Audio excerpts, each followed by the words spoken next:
కొన్ని రకాల మొక్కలు చేసే సందడే సందడి అండి. Barometer plant, Texas Sage.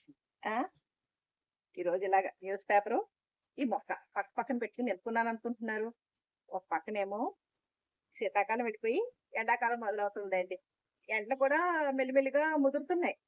అటువంటప్పుడు ఇది పూలు పూసిందండి. నాకు అర్థం కాల, ఇదేంటి ఇలా పూసింది పూలు అనుకున్నా. ఇదిగోండి చెక్కువే ఉన్నాయి. కొమ్మ కొమ్మకి పూసినట్టుగా పూసింది. మరీ నిండుగా కాదు గాని బానే ఉన్నాయి. ఇదేంటి ఇలా పూలు పూసింది అని ఇంట్లో మా వాళ్ళు జోకులేస్తా ఉంటారు. దీనికి ఏమన్నా కొంచెం లూజా? ఏమో వాతావరణం ఏమో ఎండగా ఉంటే పూలు పూసింది అంటారు. ఆ మర్నాడు పేపర్‌లో నాకు న్యూస్ కనపడతానే ఉంటది. అక్కడేదో అల్పపీడనం, ఇక్కడ అల్పపీడనం అని. అలాగా నాకు మహాశివరాత్రి అయిపోయింది. ఎండ ముదురుతున్నాయి అనుకునేసరికి ఇవాళ మార్నింగ్ గార్డెన్‌లో చూసేసరికి పూలు పూసిందండి. ఇదేంటి అబ్బా! ఇలా పూలు పూసింది అనుకున్నాను. చూసాను ఆకాశం వంక. లైట్‌గా మబ్బు కూడా అనిపించింది. అంటే ఇప్పుడు అదేంటి తేనె తీగలవి అంటారు కదా! తిరుగుతా ఉంటాయి. అవి తిరుగుతూ ఉంటే వర్షం వస్తదంటారు. అలాగా ఈ చిత్తెలు, ఈ బంగారక్క పూసిందంటే వర్షం రాకపోయినా కనీసం మబ్బులన్నా ఉంటున్నాయండి. ఇప్పుడు చెప్పాలంటే టైము నేను వీడియో షూట్ చేస్తున్నది మధ్యాహ్నం 1:00. అంటే నేను ఒక ఇంట్లో పనంతా అయిపోయాకండి ఇందాకే పేపర్ చూసా. పేపర్ చూసేసరికి పేపర్‌లో అల్పపీడనం అని ఉంది. అల్పపీడనం ఎక్కడున్నట్టండి? ఉంటే ఇదేంటబ్బా!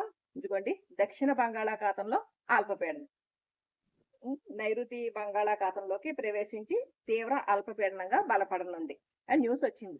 అంటే ఆ వార్తా పేపర్‌లో నేను న్యూస్ చూసే కంటే ముందుగానే మా టెక్సాస్ సేజ్ బారోమీటర్ ప్లాంట్ మాకు వాతావరణ శాస్త్రవేత్తలాగా పనిచేస్తుందనమాట. ఇటువంటి మొక్కలు మన గార్డెన్‌లో వేసుకున్నాం అనుకోండి, భలే తమాషాగా అనిపిస్తుంది కదండీ! మామూలుగా గులాబీలు, చామంతులు ఇవన్నీ సీజనల్‌గా, అంటే గులాబీలు సీజనల్ కాదు కానీ చామంతులు సీజనల్‌గా పూస్తూ ఉంటాయి. ఆ తర్వాత మామూలుగా ఉంటాయి. కొన్ని రెగ్యులర్ వెరైటీస్ ఉంటాయి. అలా కాకుండా వాతావరణాన్ని బట్టి, ఆ వాతావరణంలో ఉండే తేమను బట్టి ఇలా పూలు పూస్తూ మన కంటికి ఆహ్లాదపరిచే మొక్క కూడా మన గార్డెన్‌లో ఉందనుకోండి, భలే హ్యాపీగా అనిపిస్తదండి. ఎందుకంటే మండు వేసవిలో కూడా వాతావరణం ఏమాత్రం మారినా టక్కుమని పూలొచ్చేస్తున్నాయండి. మా ఇంట్లో ఉన్న మొక్కకి నేను గమనిస్తున్నదనమాట. హ్మ్. మీరు కూడా ఏ మాత్రం కొంచెం అవకాశం ఉన్నా ఒక కుండీలో ఇటువంటి మొక్కను పెట్టుకోండి. ఎందుకంటే మెయింటెనెన్స్ కూడా ఏం ఉండదండి. చీడపీడల ఇబ్బంది ఉండదు. మనం ఊరు 4 రోజులు వెళ్ళినా గానీ మొక్క చనిపోతది అన్న బాధ ఉండదు. అదండి మా బారోమీటర్ ప్లాంట్ మళ్ళీ తన గొప్పదనాన్ని చూపించుకుంది. క్లోజ్‌లో కూడా పూలు చూపిస్తాను మీకు. పూలు కూడా చూసేందుకు భలే ఉంటాయండి. ఏదో డిసెంబరం పూల్లాగా.